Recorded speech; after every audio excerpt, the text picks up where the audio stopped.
बिस्मिल्लाहिर्रहमानिर्रहीम, अस्सलाम वालेकुम। एवन टीवी की न्यूज़ स्टूडियो से मैं हूं अली शाबासी। शामिल करेंगे न्यूज़ हेडलाइंस।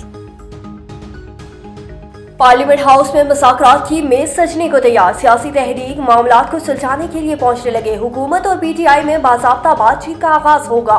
हुकूमती मुज़ाकराती कमेटी के रुकन इरफान सदीकी को डायलॉग से अच्छाई की तवक्कुआत। बोले, माजी एक तरफ अच्छी नीयत के साथ आगे बढ़ेंगे और तमाम बातें सामने रखेंगे। हमारे सामने पाकिस्तान और अवाम की खुशहाली हमारा मकसद है। हुकूमत की आज 8 रुकनी हुकूमती कमेटी में इसहाक डार, राना सनाउल्लाह, अब्दुल अलीम खान शामिल। पीपल्स पार्टी, MQM, काफ लीग के अरकान हुकूमती कमेटी का हिस्सा बनेंगे।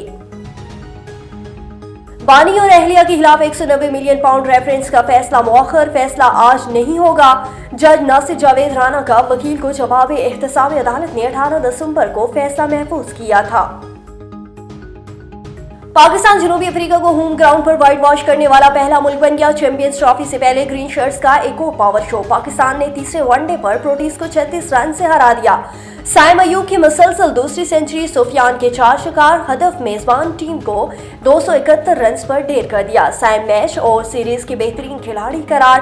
पाकिस्तान मुसलसल 5वीं सीरीज अपने नाम कर ली। शाहीनों का धमाल, सीनियर्स का एतमाद बहाल। बाबर आजम और मोहम्मद रिजवान के मुसलसल निस्फ सेंचुरियां। सलमान आगा का बैट रन उगलने लगा। शाहीन अफरीदी की सीरीज में 7 विकेटें। नसीम शाह का रिदम वापस आ गया। और कुरम के मसला हल करने के लिए पारा चनार जाना होगा। बच्चों की जाने गई भाइयों को तनहा नहीं छोड़ेंगे। इंसानी हमदर्दी को पाकिस्तान के आखिरी कोने तक पहुंचाया जाएगा। गवर्नर सिंध की गुफ्तगू। खालिद मकबूल ने कहा कि हमारे दरवाजे सबके लिए खुले हैं। मशीर सेहत KP के मुताबिक पारा चनार और सदा में अद्वियात पहुंचा दी गई। दर्जनों मरीजों को भी इलाज के लिए पेशावर पहुंचाया गया। न्यूज़ स्टूडियो से फिलहाल के लिए इतना ही। मजीद खबरों और अपडेट्स के लिए देखते रहिए A1 TV। A1 TV, सब पे नजर, अंदर की खबर।